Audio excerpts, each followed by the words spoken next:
Just want to say briefly, in case people don't know, you're Mr. Christmas. You're the expert in all things Christmas, and you have a Netflix reality series called Holiday Home Makeovers with Mr. Christmas, which premiered on November 18th.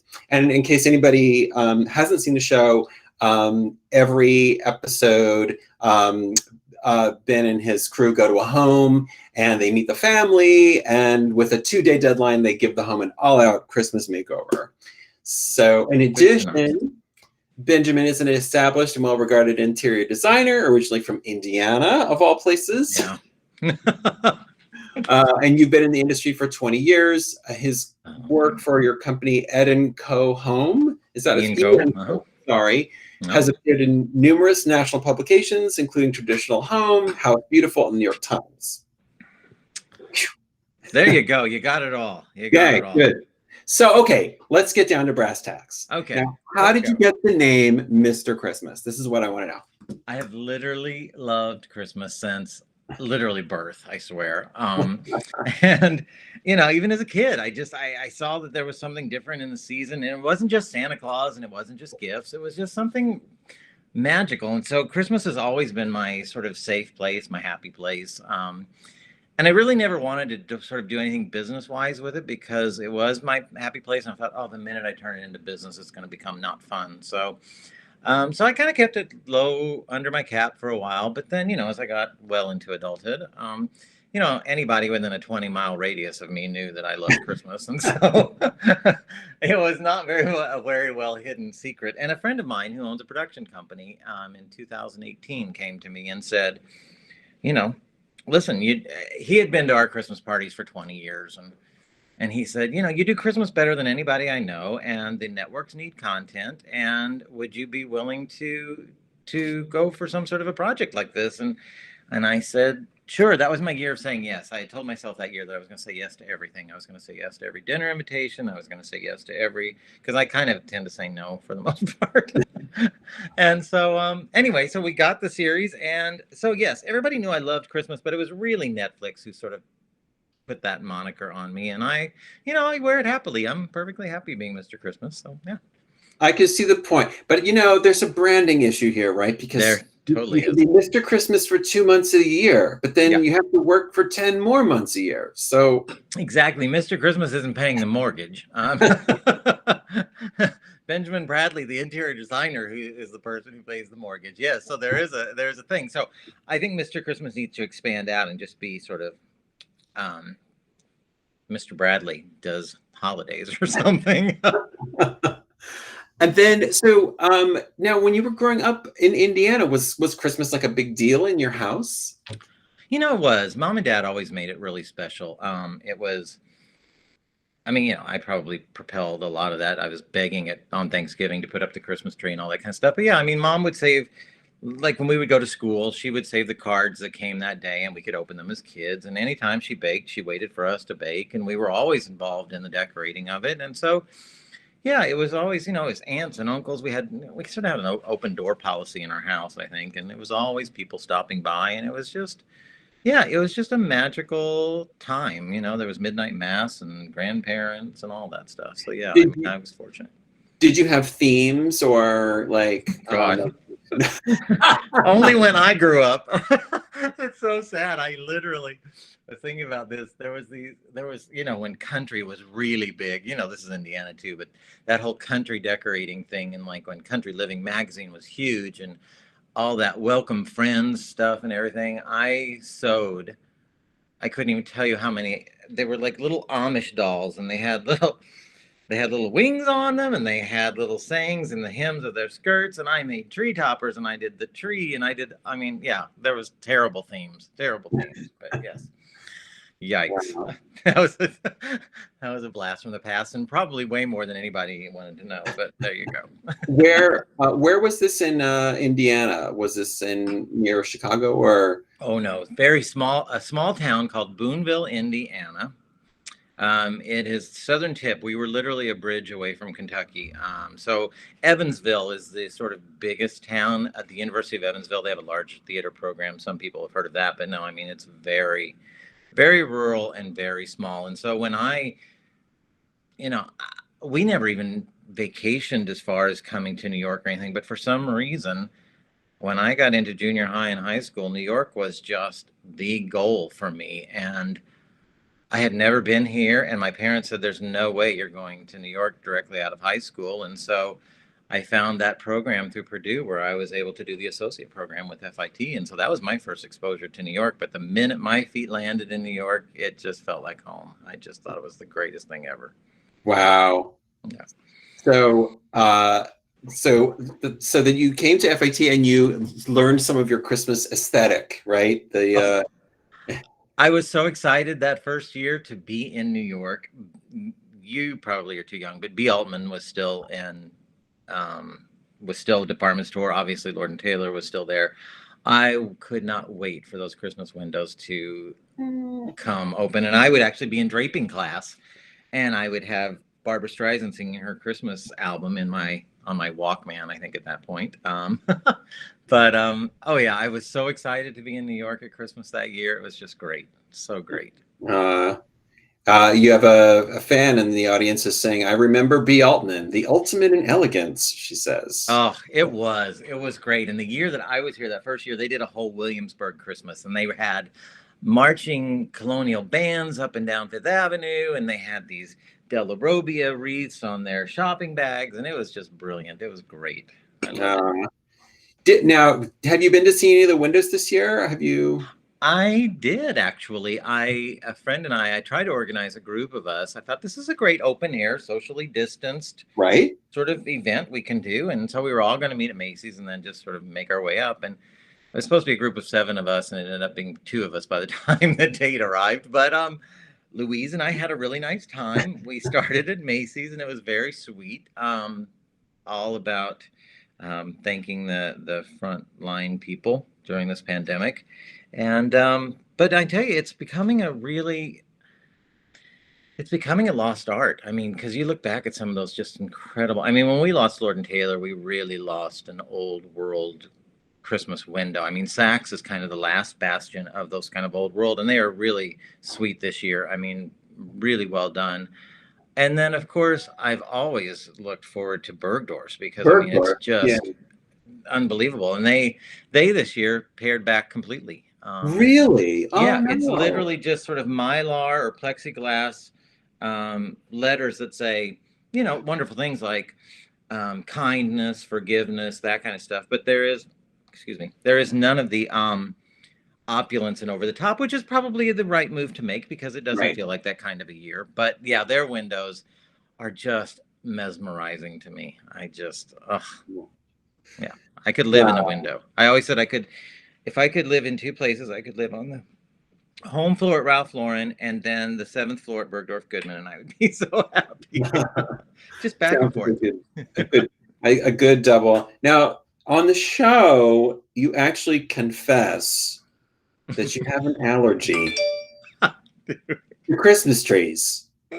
Now, is this not a crisis for Mr. Christmas? Well, thankfully, because yes, and I've always had this. We never had a real tree growing up because of it. You know, like I said, you only get me, and so you're going to get all the honesty. So yes, I never. And thankfully, in the business end of it, it works because, you know, we have to start so early with decorating these days and trying to fit people in that, you know, as I say, permanent lifelike trees work perfectly nicely for us. But there is nothing like a real tree. But I mean, and my partner and I, we intend to have a real tree. We have a place in the country and we're going to put that up this weekend. So there will be a real tree. I don't think I'm as hyper allergic to it as I used to be. And I will suffer through it for the sake of Christmas. I don't care. So. Hey, take a couple of Benadryl, you know. Exactly. You get a good night's sleep as a benefit. So what the heck? So there you go. You're good. You're good. So now on the show, you have to respond to certain challenges, right? Like you have a challenge and then you have to like sort of figure out how you're going to meet that challenge. Right. So I have a little challenge for you, and maybe you've already thought this through a little bit. No, but let's say, just for you know, for argument's sake, let's say that, you know, the country, maybe even the whole world, is having to deal with a huge pandemic, and everybody's so isolated. They can't see their families. People are worried. They're maybe a little depressed. That doesn't seem real. I know it's hard to relate to. It But is. how do you infuse your life with the holiday spirit under those circumstances? What do you do? Well, it's interesting because I just watched The Grinch Who Stole Christmas again last night. Bruce and I did, and it's kind of an interesting thing. Even when you take away all the decorations and everything, Christmas comes, and I've been saying this to people recently. Particularly, I belong to a group of Christmas collectors, and anytime I've ended an email with them or whatever, I've said, just enjoy the season in whatever form it comes this year, because it does come differently every year. This one obviously is very different. For myself, it is a hard year. I've said to people, I said, if you feel like being Clark Griswold and being the beacon of the neighborhood, then just go for it. If that's what's going to bring you your holiday spirit this year, or if just putting on your favorite CD and lighting a candle is more in tune with how you're feeling this year, then I think you should do that. But for me, my real impetus for capturing the holiday spirit, one, it's a there's a great Donna Summer song that says something about how Christmas is a welcomed invasion. And I just love that phrase. I just think that's brilliant as far as I think it should be an invasion. I think you should have to excuse yourself around your tree because it's too big. But this year, it's coming a little slower. It's coming a little bit gentler, but it's here because for me, I've put up our big tree and things because if we can't be with those people that we love so much, if we can't be with our chosen family or our loved ones, then the tree is filled with memories. It's filled with ornaments and heirlooms and things gathered in travels. And I'm going to have those memories close to me if I can't physically have the people close to me. So that's kind of the reason that I would find to decorate this year. But I know it's going to be a personal experience for everybody. So it's hard. Yeah, It's hard. you're very wise. I think that's very wise. Now I know you have a collection of like 2,000 ornaments, right? That makes me sound normal. But yeah, somewhere that got out there, and it's like, oh, they have no idea. No, I do. I belong to this organization called the Golden Glow of Christmas Past, and it is a crazy, wicked organization of about, I don't know, there's probably 6,000 online members, but we all collect vintage and antique Christmas items, and we have a convention once a year, and it's in the middle of summer, and it's somewhere around the country. It's been California, and a lot of times it's up here, up east, because a lot of our members are here. But for a week, about 800 of us convene, and we trade Christmas thoughts. We have banquets, we have cocktails and caroling, we have roundtable discussions. We've had the Rockettes come, we've had the Macy's Santa come and speak to us. And so, yes, there's this crazy element to the whole element of that. But yes, the collecting, I joined that group about 7 years ago, and I have to say the interesting thing about all of it is that you can buy a $3 plastic Rudolph if that's your thing, or we have a member who spent over $1 million on a Santa Claus after the hammer price. Yeah. Very important piece of folk art. Actually sat in a church here in New York City for many, many, many years.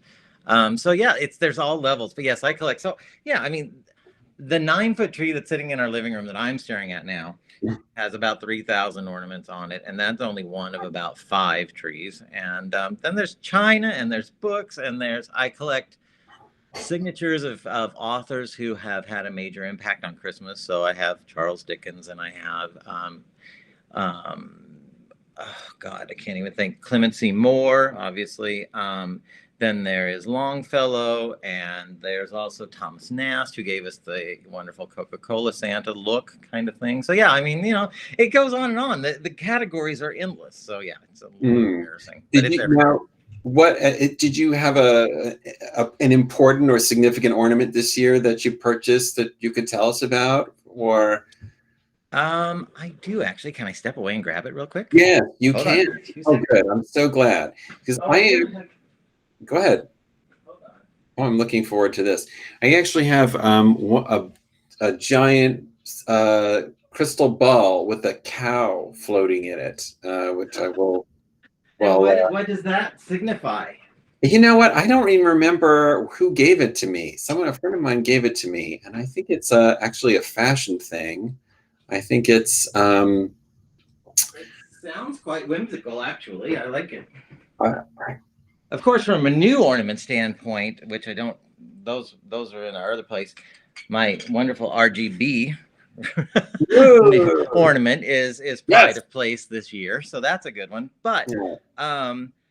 as far as some of the antique things that I collect, this is what's so funny is Bruce always says that a lot of them are not very attractive, and they're not. But this is what they call popcorn head, and this is about 1890 German blown glass. It's on a clip, and so it gets clipped to the tree. But yeah, that's popcorn head. This is one of my new favorite ones. He came somewhere in the summer. His name is, I can't even think. He has a name, but he's a dog, and he has a cigar in his mouth. He's a cigar. He has a Okay. cigar in his mouth. And then there's one more. These are very highly prized by a lot of collectors. This is a brownie. Brownies were done by a Canadian artist at the turn of the century, but this particular ornament has what they call annealed legs. And so the top would have been mold blown, and then the legs were mouth blown and just annealed in glass to the body. So it's just kind of amazing to think it's 100 years old and that these things actually survive, you know? So yeah, that tree is filled with these things. And then, wow, I've got your attention because I'm going to bore you like crazy now. It's great. This is actually a wonderful, this is a toy. It's on wheels. This would have been a pull toy made for a child around 1890 again, German, felt covered reindeer. I mean, look at his expression. He has Wow. lead antlers. And then Santa Claus has a composition face, and it would have had a rabbit fur beard, but that's of course dried and gone away. He has a little candy container on his back. But yeah, the detail of the German items were just extraordinary. I mean, there's just bar none. As far as that goes. But yeah, there's all, I mean, Christmas collectibles, Halloween collectibles have far surpassed price wise, hammer price, what Christmas have, but Christmas continues to just skyrockets. I'm constantly amazed whether it's eBay or the auction houses or whatever, what people are willing to pay for some of this stuff. It's shocking, particularly in these times. You should really do something with, like maybe you should write a book or something about these ornaments because it's clear that you have an enormous storehouse of information on these things. Like, Well, and what's kind of interesting about it is that you can really tell what was going on worldwide, society-wise, depending upon, like I said, there's a lot of characters, cartoon characters that we, of course, aren't familiar with anymore. Foxy Grandpa was one of them, which I think is just the creepiest name. And you know, like Grandpa? Is that what Foxy Grandpa, he was a huge character. I've got him in a couple of different ornaments, but Mutt and Jeff. So you saw sort of what some of the sort of more pop kind of cultural things were, but then you also can see where if an ornament isn't silvered, you know, that was probably during the 40s, during wartime, where metals were being rationed. If there's a paper cap on it, so you can really, I've got ornaments that show the first transatlantic crossing of the dirigible or the air balloon. So you know, you can really see certain things that have happened. Al Jolson, there's a wonderful Al Jolson, a black ornament out there. So you can really kind of trace a lot of political movements and societal movements on some of these Christmas things. So there's a real kind of cool study in it if you go that route. Sometimes I just go pretty. So I find this so fascinating.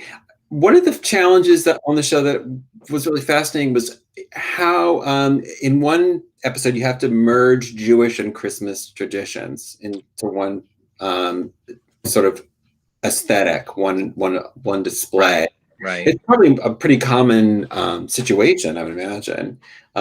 If someone in our audience was sort of struggling with that problem, like how would you counsel them? What would you tell them to do? Well, you know, it's interesting. What did not get shown, you know, we did so much more filming and interviews and side trips and all this kind of stuff than what actually makes the 42 minutes of the show or whatever. But we actually went and talked to a Catholic priest about this, who is a very, he's a Jesuit priest, I should say. But he said there is a term for it, and now it's escaping me. But yeah, it particularly comes to fruition many times when somebody of the Jewish faith marries somebody of another faith, and then they have children. That's when the question usually really comes out. But then it does come out secondarily when it comes to the holidays and stuff. And so I just, you know, the thing that struck me the most about that whole thing was that they had those three just unbelievable young boys who had the most beautiful personalities. But it was just, it didn't matter to those guys whether it was a stocking or whether we were lighting a menorah. The joy was the same, you know, I mean, and so I think that was kind of what struck me the most, was that it doesn't matter what the belief is behind any of it, or even what sometimes the meaning of it. The boys were equally as excited to see the dreidel as they were to see Santa Claus, sort of thing. And that was kind of a neat thing. When it came to the decorating part of it, you know, my designer head took over a little bit more. I was more afraid of it being red, white, and blue than anything. But it was easy to kind of, because of the way their house was set up and because it was television and I didn't have to be particularly practical. You know, it was nice to be able to sort of set up Hanukkah on the inside. But, you know, there's so many things to do. Like I said, the one common thread that immediately struck me was that light was an important element in both of these celebrations. And so to have the candlelight be kind of a unifying theme was a really easy thing to sort of go to. And then the mother in that particular case, like the natural sort of elements. And so that's something that you can bring into both Hanukkah and into Christmas. And so it really, again, if we look deep enough into so many of our issues these days, you know, there's usually never that much of a distance if we really take into heart what's going on. You know, we all pretty much want the same thing. So somebody wrote in the other week about the show and they said, you know, I really enjoyed it, but I really just struggled watching the Italian family because they just simply didn't need your help.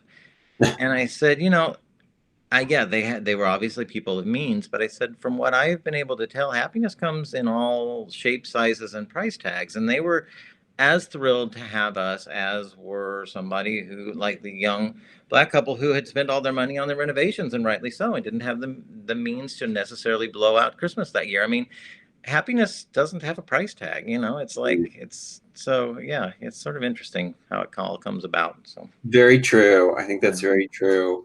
And I think it's the sort of question that I came away with from watching the show and from watching a lot of, whenever I watch holiday, you know, movies and whatever, I always think, right, why can't everybody just be nice to each other all the time? Why does it have to be this one day or one? right. Um, yeah, I was fascinated in the episode where you do the firehouse, that show. You say, stay away from the inflatables. I know I've made so many enemies.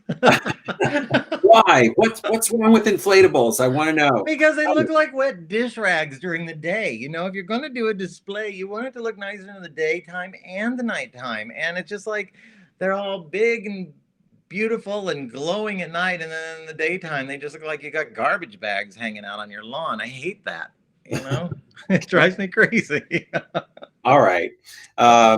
You also say another point. You say more, more, more. There's no such thing as too much. Now I'm gonna really nail you now. Is there ever too much Christmas? You know, I don't think so. I mean, you know, if you've ever traveled to Diker Heights, you can see that there's We there's were a just whole lot of talking about Christmas out there. You know, I have to deal with what is so-called taste, or the borders of taste, all year long, you know, with design and stuff, and you're always trying to pick and go in the right direction and all that kind of stuff. And at Christmas time, to me, the rules are all off. I mean, whatever makes you happy is what it should be. So yeah, I always say I'm an ornament away from tacky when it comes to Christmas time, because it's just, you know, it should be what it is. But no, I don't think there's ever too much. I like it all. All right. Fair enough. Fair enough. Because we might have students who are interested in going into interior design. Can you talk a little bit about how you broke in, how you got into the field, and how you started to make the kind of connections that you had to be known and successful? I'll give you this is my New York story. This is what's so amazing to me about New York. I mean, particularly as a kid coming from small town Indiana, and both my partner and I are from the same area in Indiana. So we've been in the city 30 years, I guess, and still pinch ourselves occasionally whenever he will come back from a professional moment or day that he's had, or will experience a Broadway show or whatever. And we say we still have New York moments, because we do. I mean, it's constantly a marvel to me. But I came to New York and literally had hardly, I think I might have had 2 months worth of rent to my name, and that was literally all I came with. But we I got my first job at ABC Carpet and Home, Mm. and it was when ABC was really magical then. And you can tell me to shorten all this stuff whenever. Um, but I was working on the sales floor. I was selling linens, and I actually some of the people that I met there are still my dearest friends today. And so we had a great time, and I met another guy who was my first business partner, and then I met our first client, and I met her on the floor of ABC Carpet and Home. And I was a horrible salesperson. And I was probably sitting in a chair or something, and she came up with this like pile of sheets saying, can you help me? Which just basically for me translated, can you check me out? And so I did. And she said, are you an interior designer? And in probably, I've never been necessarily the most confident person, but probably one of the more confident moments of my life. I said, well, of course I am. And she said, great. Can you be at my apartment on Tuesday evening? And I said, sure. And didn't have a portfolio, didn't know anything about the interior design trade, but went to her apartment. We sort of programmed, I think we came away with a $700 design fee. And I think we thought we were, some sort of like incredibly wealthy people. But we did her job on our days off and at night and whenever we could. And then she recommended a friend of hers, and I, again, didn't know who anybody was. And she said, so she's going to call you on whenever, I was supposed to call her. So I picked up the phone at my stupid little desk at ABC Carpet and Home. And I called this woman and I said, hi, it's Ben. And this woman answered, and she said, yeah, I bought a farm upstate, and can you come take a look? And I thought, well, I'm from Indiana. I know exactly what a farm is. This will be a piece of cake. Anyway, it turned out to be George and Susan Soros, the financier. What? And they bought this place in Bedford, and it was a 1930s Georgian home. They were building a sports complex. There were two guest houses and an enormous stable. So for the next 13 years, we did, I don't even know how many houses for them and the extended family and stuff. So that was kind of my New York moment. Oddly enough, we never really got any other clients from them, but it was a wonderful springboard to sort of immediately set up the business in a certain way. It also, that name, even though we used it very quietly, gave us entree into a lot of the antique stores that I might have been intimidated to go into or whatever, but I had a real purpose and a reason to be in these sort of places. So it really it established the name of the company probably more than anything. And then of course we did start to do show houses, and our name started to get out there slowly, but it takes years to really build something up. But that was a fun thing. But in that level, they don't particularly talk about their interior designers. So like I said, we didn't really exactly get a lot of work from anybody else but her. But but it was great. If people want to put questions in the chat for Ben, that would be great. You can start doing that now. Ben, yeah, it is a really great story. Thanks, still. If you had advice to give to a student who was trying to break in, that's hard to, what would you advise them to do? What would be something you could suggest to them? Well, you guys are so much more you're so much more set up for success, I think, than I was. And I don't know, I'm sure you guys come from all over the place, but I think with technology nowadays and stuff, just having your portfolio and stuff and things is so readily available online and with websites and things like that. But always, one, I know even in the beginning when I started to do some of these interior rooms, somebody told me, they said, make sure you take photographs, photograph everything. And nowadays with our iPhones and stuff, it's so easy to do that kind of thing and to do it professionally. Never let a moment go by where you've created something, whether it's an interior or a dress or a tablescape or something, that you don't snap at least a couple of photographs of it, because it literally is, it is your fingerprint of what it is that you do that is going to be captured in that photo, and you can't go back. You'll never get to go back. So photograph absolutely everything that you possibly can. I think the other thing that I think earnestness is so important. And I know that sounds like a really old fashioned farty word, but I think never feel as though somebody owes you anything. Prove it to them that you are so valuable that, you can't possibly, they couldn't possibly do without you. I mean, I even nowadays, all these years later, I'm always amazed at the companies who kind of go, no, I can't quite make it there on this date or whatever. I mean, I feel like I tried to bend over backward to make sure, and to a point, I mean, I certainly bent over backward in a lot of ways that ended up being kind of maybe emotionally painful, because you don't want to become that sort of doormat for people, but you want to know your value and know that you're there for a specific reason and you have something to offer and prove it to them. Because I mean, I really, really think it took me years to find the confidence to actually even express my opinion on a lot of things. I think that's a real creative fault of ours. I think there's so much creativity that's running in our heads, and there's so much artistry within all of us. But to sell that is so hard. At least it was for me. I mean, to really understand your worth and your value, and to put a price tag on it and say, no, I deserve this amount of money and this is what I do. Because so much of what we do oftentimes is intangible. And people, unless they get a couch, they don't want to pay for the ethereal part of it. They don't want to pay for the design because they don't understand what that is. But if you put a price tag on a couch, they understand it, or a dress, they understand it. But so, really start to understand that what you have inside of you, what you have inside of your head, what your hands are capable of doing, deserves a price tag on it. Pursue it with all of your heart.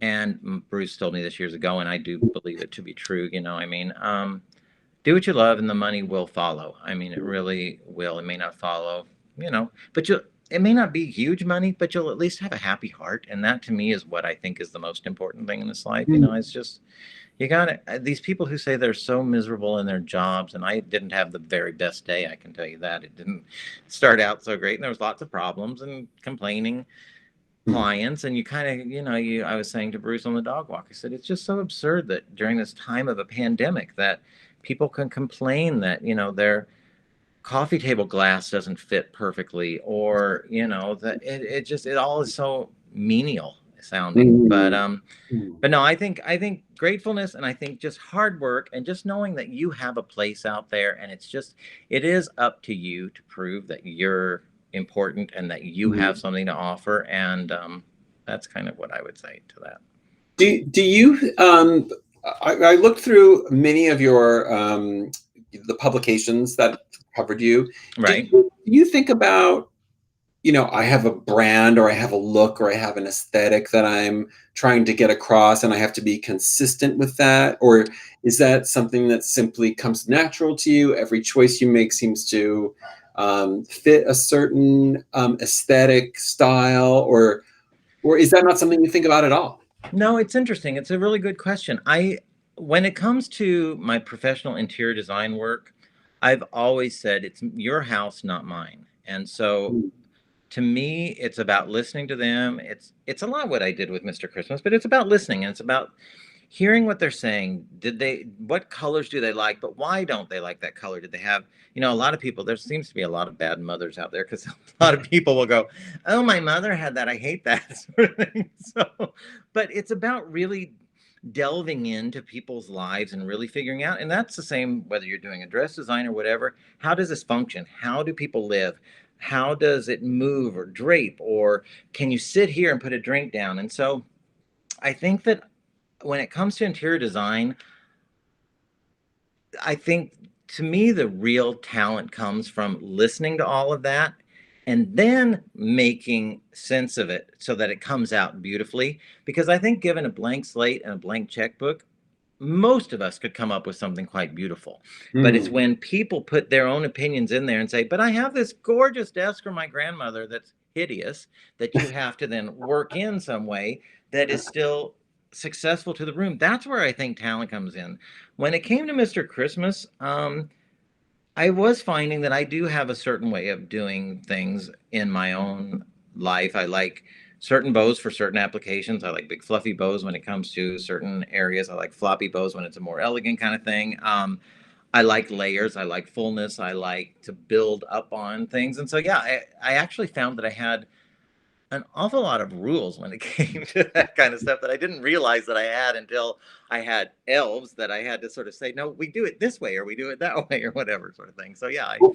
Well, what's so great though is that even you see this in the show too. Like, for example, you have this rule that you're not going to use an inflatable, but then one of your assistants like put it on the fire truck, and you kind of caved in. That seems pretty amazing.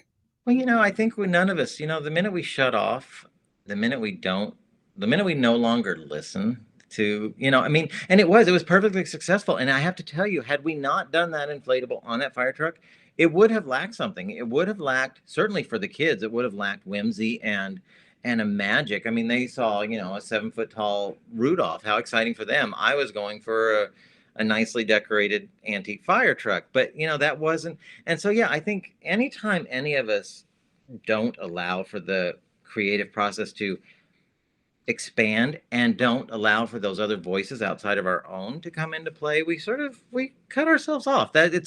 We lose if we do that. I mean, I think collective design is right now, for the last 7 years I've worked on my own with my interior design business, and I have to say I miss on a lot of levels. I miss the collaboration. I collaborate with the clients now more, but collaboration is a wonderful thing. I love it.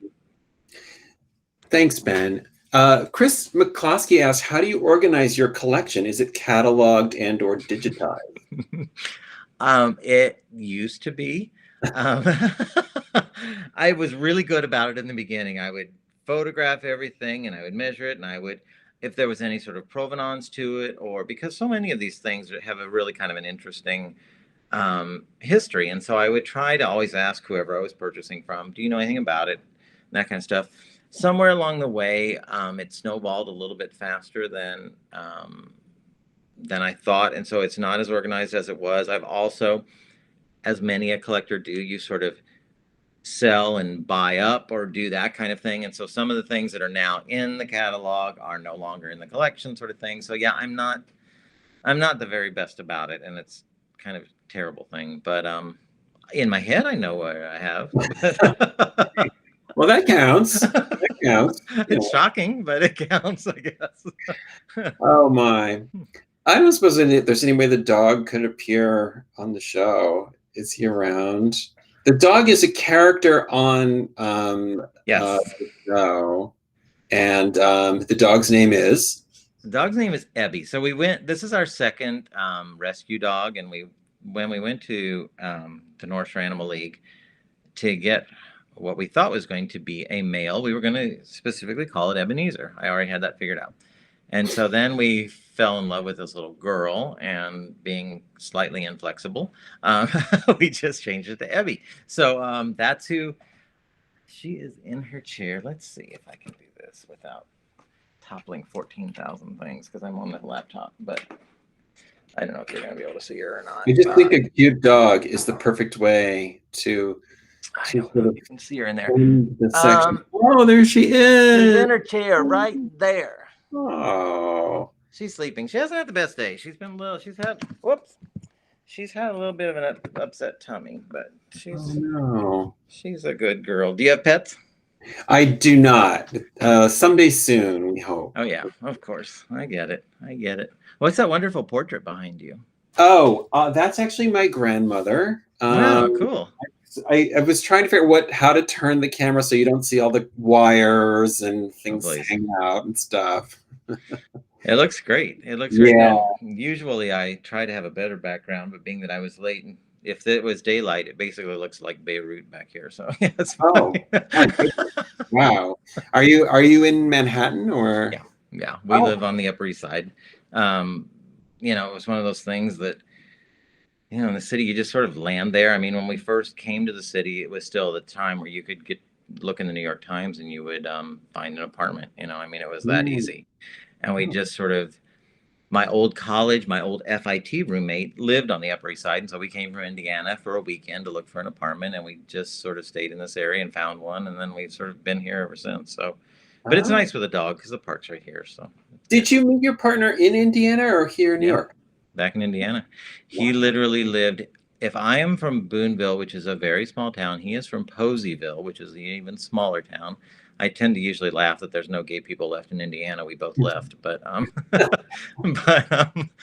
we moved here. We were together there 3 years.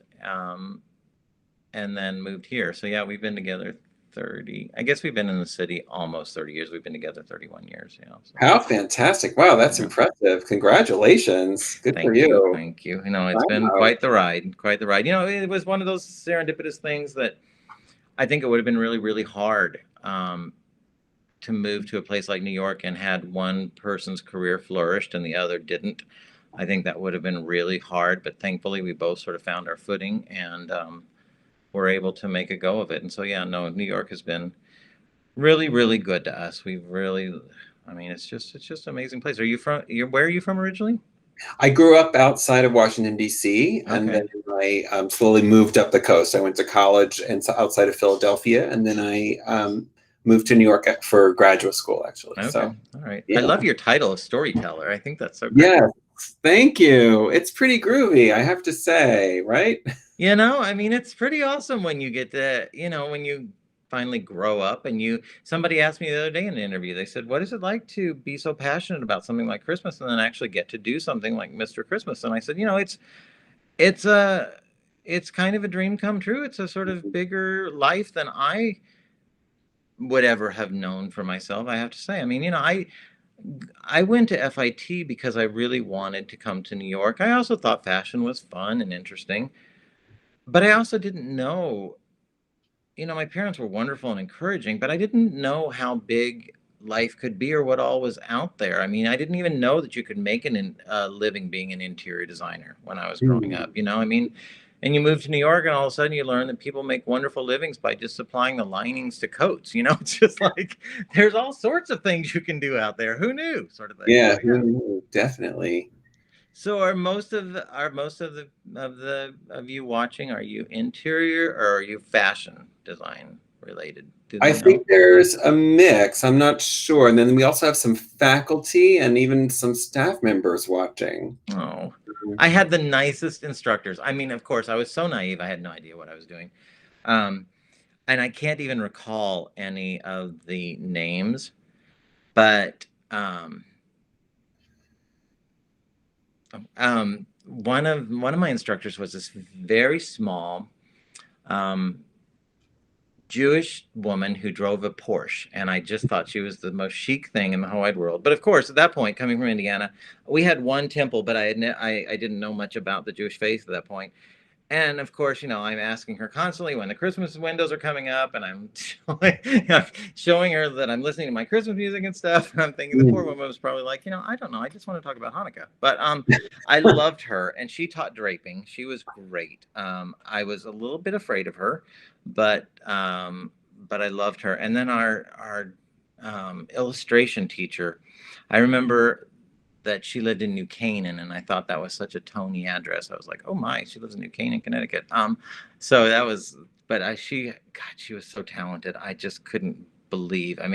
With a swipe of a marker, I was just like, she would just like the gesture, the clothing was right there on the pad, and I was just like, wow. Mm. It blew me away. So, no, my experience at FIT was great fun. I was homesick as hell, but FIT Wow. itself was wonderful. I loved it. We did have people asking about your professors. They asked if you had Nick Politis or Harvey Rosenberg. It seems like probably No, not. I'm old. Oh. Um, a student is asking, what advice would you give someone with a fashion merchandising background wanting to pivot into the interior design industry without professional interior design experience? Do you think it is necessary to go back to school? I don't. Yeah. There is ASID, the Professional Organization for Interior Designers. I am not a member. But, there aren't really very many rules when it comes to interior designers. It's somewhat of a shame because it does give the industry of interior design a little bit of a sketchy name. And there's a lot of sort of strange pricing and that kind of stuff out there. But I would have loved. I'm very fortunate that I just started and we did it. But when I started with my old business partner, I didn't know what a purchase order was. So I would love to have worked for someone established for at least a year or something. It took us years to even figure out what kind of contract we should be working on, what some of the industry standards as far as percentages were or hourly fees were.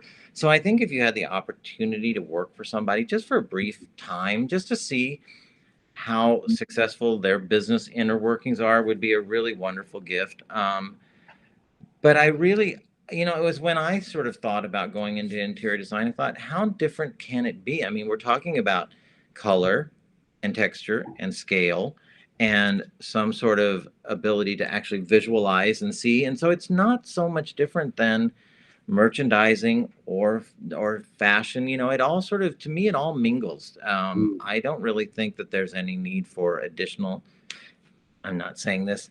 If you want to go to FIT and get additional education, please do. But but no, I don't think it's necessary. I mean, I think you have a solid foundation, and I think you really should just sort of venture out. I mean, certainly it's wonderful if somebody gives you an opportunity like they gave me, but I do think working for somebody else is a really, really wonderful way to sort of um, sink your teeth into it. So Ben, I noticed on the show that you actually have good crafting skills. So you, for example, you make that really wonderful backdrop in the Jewish family home. That's right. quite lovely. Was that something you always had even before you went to FAT? Were you always someone who made things with their hands? I And was, yeah, I always was, and my mom was. Like I remember, I drew a clown, a very simplistic face of a clown when I was a child, and my mom then took that drawing, and she made it out of felt and mounted it on a board and did it in the colors of my room and that kind of stuff and put it on the wall. But my mom, and I would do a lot of things with my mom, so I learned a lot of that from my mom. hmm, And I have to say, I say it to my nieces and nephews now too. I'm like, there's never anything that you do in this life to me that I don't think is a waste of time. I mean, I think I worked at Dairy Queen when I was in high school, and if I go to a buffet, I can still do a really great swirl on top of my sundae if I need to. But any of that stuff. I was a bartender. I think, you carry all of that stuff along with you. And so I think all of our experiences are unique to us, but I think they're all so important because they just become a part of this rolling stone of who we are. And you're going to take all of that stuff and you're going to give it to your employer, or you're going to give it to your own business or whatever. And it's going to come back. Even that thing that over the fireplace, talking about Bergdorf's windows, that was something that I saw years ago in a Bergdorf Goodman window. We hold all these things in our head and we might not, and thankfully we don't necessarily just recreate them, but it informs us and it starts to inform our creativity and what we do next. And so I think I certainly have learned with Mr. Christmas that it was when I really started to embrace that how much I really did love Christmas and not being so quiet about it, that all of a sudden the word got out there and the New York Times called, and then all of a sudden something else happened. And I mean, so it really is kind of a little bit of a lesson about living your passion in a way, I mean, and how I know for myself, I can go to a lecture and it might not even be a topic that I am particularly enamored by, but if the person is passionate about it, all of a sudden you like perk up, I mean, it's just like, oh, okay, I can kind of get into this sort of thing. So I think passion's important. thank you so much. We're actually a little 10 minutes over, so I think we should wind down. It's okay. We started a little late, so that's all right. If no one else has any questions, I actually do have one last question, and this is maybe a boring question, but you mentioned when you were answering another question, that you had a business partner. Yes. And I've often felt like the students who get design degrees maybe should try to understand that relationship when they head into the field. Is that true? How was that? How did that work for you? My business partnership lasted for 22 years. It was great. I think that at the ages that we were at the time that it happened, it served both of us really well. I think we both brought something to that partnership that we lacked in ourselves. He had a sort of very big vision. I was much more of a detailed person. And so I think, and then we also played off of each other. And I think clients enjoyed that a lot. There was a lot of humor and a lot of good nature to that. As time went by and things get more complicated and things like that, I was starting, relationships, you have to pick your business partner as equally carefully as you pick your life partner, because I was more married to that man than I am to Bruce, as far as legally and emotionally and all of that stuff. It just, you spend outrageous amounts of time with your business partner. So yeah, you have to choose them carefully. Ultimately, I think we just grew differently, Mm, and I yeah. think that was just, it was nothing horrible. Mm. But it was just that we sort of just grew differently, and I creatively felt like I needed to do something different. And so that's just how it sort of came about. So, That makes perfect sense. yeah. Ben Bradley, thank you so much for taking time to chat with us Okay, this evening. Sky. It's wonderful to chat with you. The show is wonderful. Everyone take a look at it. It's Holiday Home Makeover with Mr. Christmas. And Ben, I hope we'll get to see you do it again, because this was fun. Thank you, Alex, so much. Merry Christmas, everybody, and be well and be safe. All right. Happy holiday, everyone. Stay safe. Thanks again. Good night, everyone. Bye. Bye. Okay.